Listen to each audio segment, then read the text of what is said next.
मित्रों नमस्कार। आपका बहुत बहुत स्वागत है।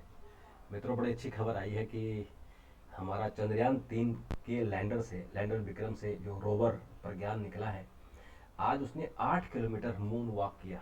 जो हम सुनते थे और एक सपना देखते थे, और जो हमने माइकल जैक्सन का डांस देखा था कि मून वॉक कैसे होता है, मून वॉक को डांस करते थे, बड़ा पॉपुलर। तो मून वॉक ये कैसे सोचा उसमें माइकल जैक्सन ने।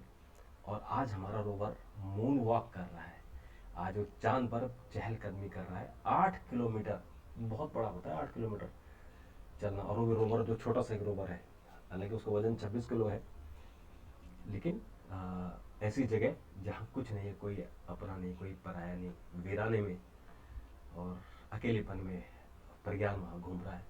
और वहाँ से हमको तस्वीरें भेज रहा है। वहाँ से जो प्रज्ञान ने तस्वीरें भेजी हैं वो बहुत ही खूबसूरत है। प्रज्ञान ने वहाँ से पृथ्वी की भी तस्वीर भेजी है।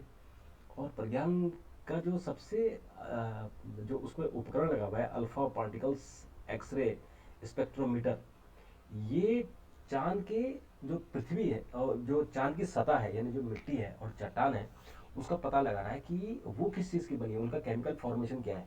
जैसे हमारी धरती है वो मिट्टी से बनी है, और इस मिट्टी में कई तरह के खनिज है। और इस मिट्टी में हम उपज भी कर सकते हैं। पानी मिल गया, ऑक्सीजन है, तो हम अन्न और वनस्पति उगाते हैं। चांद में कहीं कहीं पानी का ऐसा पता लगा भी हमारा ये रोवर सही जानकारी भेजेगा, पर लेकिन पानी वहाँ कहीं है। और बर्फ़ भी है, क्योंकि वहाँ टेम्परेचर -180 डिग्री चला जाता है। तो वहाँ बर्फ़ भी है। अब किसको नहीं, क्योंकि हम दक्षिण ध्रुव में गए हैं, तो दक्षिण ध्रुव में ज़रूर बर्फ़ होगी। और क्योंकि वहाँ जो लंबी रातें हैं, 14 दिन की रातें, 14 दिन का एक दिन है, और 14 रात की एक रात है। तो जो उसको हम चंद्र दिवस या चंद्र रात्रि कहते हैं। तो ये 8 किलोमीटर मून वॉक प्रज्ञान ने की है। इसमें एक्सरे भेजे हैं, और उसके जो लेज़र इंड्यूस्ड ब्रेकडाउन स्पेक्ट्रोस्कोप है, इसने वहाँ से वहाँ की मिट्टी और चट्टान और इसके पड़ताल कर रहा है। वो उसके बाद वहाँ से फ़ोटो भेज रहा है। ये बड़ी खुशी की बात है, अचरज की बात है कि हम इतनी दूर, 3,80,000 किलोमीटर दूर, और ऐसी जगह जहाँ बड़े बड़े देश नहीं पहुँच पाए, अमेरिका नहीं पहुँच पाया, रूस नहीं पहुँच पाया, चीन नहीं पहुँच पाया, वहाँ हम पहुँच गए। ये बड़ी खुशी की बात है। और मित्रों, इसी अच्छी खबर के साथ ही एक और अच्छी खबर आ रही है कि प्रधानमंत्री नरेंद्र मोदी और चीन के राष्ट्रपति शी जिनपिंग से जो G20 की ब्रिक्स देशों की मीटिंग में एक साइडलाइन मीटिंग हुई थी। और उस मीटिंग में दोनों देशों ने जोहानिसबर्ग में दोनों देशों ने LAC के मुद्दे पर चर्चा की, और जो बर्फ जमी हुई है उसे पिघलाने की कोशिश की। तो ये बड़ी अच्छी बात है कि 2020 से डेडलॉक बना हुआ है, दोनों देशों की बातचीत बंद है, दोनों दोनों नेताओं के बीच में रिश्ते नहीं है। जो प्रधानमंत्री ने अहमदाबाद में शी जिनपिंग को ले गए थे, वहाँ झूला झूला रहे थे, और उसके बाद एकदम डेडलॉक बना हुआ है, क्योंकि चीन ने गुस्ताखी की है, हमारी सेना को धक्का मुक्की करके हमारे कुछ क्षेत्रों पर अतिक्रमण किया है। हालांकि कुछ क्षेत्रों में वो वापस चले गए, लेकिन अभी 2-3 पॉइंट ऐसे हैं जहाँ वो गए नहीं हैं। तो उसको भी G20 की कॉन्फ्रेंस जो 9 और 10 तारीख को दिल्ली में है, उससे पहले उसको सामान्य करने की कोशिश की जा रही है कि खत्म करो मामला, ताकि दोनों देशों के बीच में फिर रिश्ते हों। हालांकि उसमें राहुल गांधी ने आज फिर मट्ठा डालने की कोशिश की। उन्होंने कहा कि चीन ने हमारी ज़मीन छीन ली है, और उन्होंने तमाम तरह की बात याद, वो लद्दाख में थे, आज वो करगिल में थे। वो पिछले 3-4 दिनों से लद्दाख घूम रहे हैं, अलग अलग जगह। तो आज वो करगिल में थे, आज एक जनसभा को भी उन्होंने वहाँ संबोधित किया। तो ये आज दो अच्छी खबरें हमारे लिए थी कि हम चीन से भी रिश्ते सुधरे, और हमारा रोवर वहाँ अच्छा काम कर रहा है। मित्रों, आज पंजाब के राष्ट्रपति जो राज्यपाल है, उन्होंने राष्ट्रपति शासन की चेतावनी दी है। और जो दोनों के बीच में, मुख्यमंत्री और राज्यपाल के बीच में तनातनी बढ़ रही है। और बनवारी लाल पुरोहित ने कहा है कि वो सिफारिश कर देंगे कि यहाँ राष्ट्रपति शासन लगा लें, क्योंकि वहाँ जो ऐसा संकेत है कि पुराने पत्रों का जवाब नहीं दे रहे हैं, उनसे बात नहीं कर रहे, संवैधानिक तंत्र की विफलता वहाँ हो रही है। ये भी हो सकता है वहाँ लगातार जिस तरह से विज्ञापन छप रहे हैं, केवल विज्ञापनों में सरकार चल रही है, और सरकारी जो जहाज है उसको लेकर केजरीवाल घूम रहे हैं। तो ये भी एक इशू है बहुत बड़ा कि दूसरा राज्य का मुख्यमंत्री कैसे उनके, चूँकि उसमें वो मान को बैठा के घूमते रहते हैं, क्योंकि मान नहीं होगा तो जहाज नहीं चलेगा, इसलिए मान को जगह जगह घुमाते हैं, पॉलिटिकल रैलियों में, पॉलिटिकल मीटिंगों में, सब जगह मान उसमें बैठा रहता है। तो इस बात का इनको ध्यान रखना चाहिए कि जो हमारे मुख्यमंत्री भगवंत सिंह मान है, उन्हें भी इस बात का ध्यान रखना चाहिए कि जो सरकारी मशीनरी है उसका दुरुपयोग ना हो, क्योंकि अल्टीमेटली फिर मामला करप्शन का मामला होता है, फिर कोर्ट केस होते हैं। और फिर अभी हेमंत जो सोरेन है झारखंड के मुख्यमंत्री, वो किस तरह से देखिए जान बचाते भाग रहे हैं, उनको ईडी लगातार सम्मन भेज रहा है। तो भगवत मान जी को इस चीज़ का ध्यान रखना चाहिए कि मुख्यमंत्री ठीक है, आप केजरीवाल जी के रहमो करम पर बने हैं, लेकिन जब आप बन गए हैं तो सरकारी सिस्टम जो मर्यादा है उनका पालन करना जरूरी है। दूसरों, सट्टाबाजी का विज्ञापन दिखाने पर कार्रवाई होगी, ये सरकार ने कह दिया, सूचना प्रसारण मंत्रालय ने, कि सट्टेबाजी का कोई विज्ञापन नहीं दिखाना है।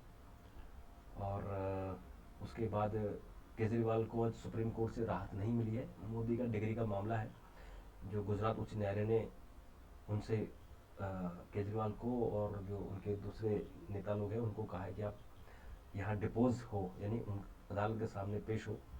तो आज वो मानहानि के मामले में गए थे कोर्ट ने या सुप्रीम कोर्ट ने उनको राहत नहीं दी है। और एक चीज़ आपको सोचना चाहिए कि केजरीवाल लगातार ऐसा ही करते हैं, आरोप लगाते हैं, भाग जाते हैं, बाद में माफ़ी मांग लेते हैं। और इसी झूठे आरोप के कारण वो बड़े नेता बन गया, जो नेशनल पार्टी उनकी बन गई है। और जितने भी उन्होंने आरोप लगाए कोई साबित नहीं हुआ, उनको माफ़ी मांगनी पड़ी है। चाहे नितिन गडकरी से माफ़ी मांगी हो, अरुण जेटली से मांगी हो, तमाम लोगों से उन्होंने माफ़ी मांगी। तो ये ऐसे इनको सबक जरूर मिलना चाहिए कि झूठे आरोप लगाने का क्या अंजाम होता है। जमानत लेकर बैडमिंटन खेल रहे हैं बीमार लालू, सीबीआई ने आज कोर्ट में कहा कि उनकी जमानत अर्जी को हटा दिया जाए, क्योंकि वो बैडमिंटन खेले। आपको ये सोचना चाहिए सीबीआई को, इतना सीनियर आदमी, 80 साल का आदमी है और सीएम रह चुके हैं और सजा उनको भुगत चुके हैं, कई सालों से जेल में हैं। तो अगर वो अपना सेहत के लिए थोड़ा खेल रहे कूद रहे तो कोई दिक्कत नहीं होनी चाहिए इसमें। आज महाराष्ट्र को लेकर खूब राजनीति हुई। शरद पवार ने कहा कि अजीत हमारे नेता हैं, और उसके बाद से बवाल हो गया कि भाई इसका मतलब अजीत पवार जो बीजेपी के साथ गए हैं, क्या वो शरद पवार की सहमति से गए हैं। तो जब ये बवाल मचा, शिवसेना और दूसरे लोगों ने कहा कि अब सत्ता परिवर्तन होने वाला है तमाम बयान में, तो फिर वो शाम को पलट गए और फिर उन्होंने कहा बारामती में कि कोई कैसे कह सकता है कि राकापा में टूट फूट है। इसमें कोई संशय नहीं कि अजित हमारी पार्टी के नेता है, किसी राजनीतिक दल में फूट का मतलब क्या है। और बाद में उन्होंने सतारा में बोला ऐसा तो कुछ नहीं कहा, तो मना कर दिया कि मैंने ऐसे खाई नहीं, पलट गए। और मित्रों, इसके अलावा जो कुछ और खबरें हैं, G20 की कॉन्फ्रेंस 9 और 10 को दिल्ली में है। तो दिल्ली में 7 तारीख को, यानी 7 सितंबर से कर्फ्यू लग जाएगा। कर्फ्यू जैसे, कर्फ्यू नहीं लगेगा, कर्फ्यू जैसे हालत हो जाएगी, ताकि लोग अननेसेसरी ना घूम सके। नई दिल्ली में जो कारें हैं, टैक्सी है, ऑटो है, वो बंद हो जाएंगे और बसें भी नहीं चलेंगे। सिर्फ जो लोग नई दिल्ली में रह रहे हैं, चाहे होटल में रह रहे हैं या घरों में रह रहे हैं, उनको जो ऑथराइज उनका पास होगा उसी आधार पर घुसने दिया जाएगा। तो नई दिल्ली में एनडीएमसी एरिया में, और जो एयरपोर्ट वाला रास्ता है, क्योंकि एयरपोर्ट से सारे जो बड़े नेता हैं, पुतिन नहीं आएंगे, पुतिन ने मना कर दिया, लेकिन बाकी नेता यहाँ आएंगे। तो इसलिए उसके लिए आज दिल्ली पुलिस ने बड़ा इंतजाम किया है, एडवाइजरी इशू कर दी है। उसके अलावा मित्रों, भारत में 30 वर्षों में पक्षियों की 60% प्रजातियों में गिरावट आई है, क्योंकि क्लाइमेट चेंज हो रहा है और इस क्लाइमेट चेंज के कारण सब चीज़ें नुकसान हो रहा है, वनस्पति की चीज़ें खत्म हो रही है और भी चीज़ें जो नुकसान हमें हो रहा है।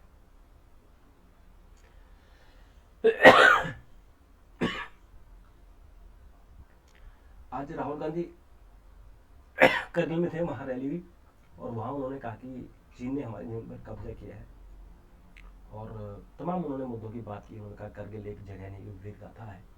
भाजपा ने आज उनकी बड़ी आलोचना की और कहा कि कांग्रेस ने ऐतिहासिक और अक्षम्य अपराध किया है। जब 62 में भारत और चीन का आक्रमण चल रहा था, तो उस वक्त, उससे पहले जवाहरलाल नेहरू चीन को चावल सप्लाई कर रहे थे। ये सब बातें हुई हैं, तो एक दूसरे पर आरोप प्रत्यारोप, ये तो खैर राजनीति का एक हिस्सा है।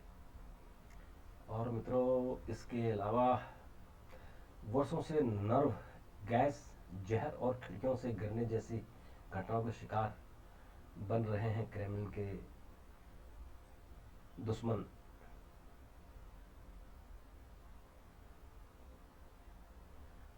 करीब 25 साल की सत्ता के दौरान राष्ट्रपति व्लादिमीर पुतिन ने दुश्मनों की हत्या का प्रयास बेहद सामान्य बात रही है।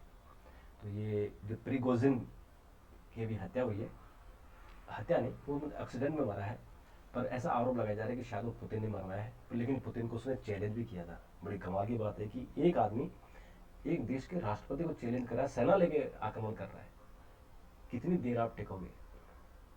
तो अल्टीमेटली वो एक जहाज की दुर्घटना में मर गए। और ये कहा जाता है कि पुतिन के बारे में कि पुतिन के जितने दुश्मन हैं वो ऐसे ही मरते हैं, या तो उनकी हत्या कर दी जाती है, या वो खिड़की से कूद जाते हैं, या उनको जहर खा लेते हैं, खिला लेते हैं, या उनके नर्व गैस गैस के कारण उनको मार दिया जाता है। इस तरह की बायोलॉजी होती रही है।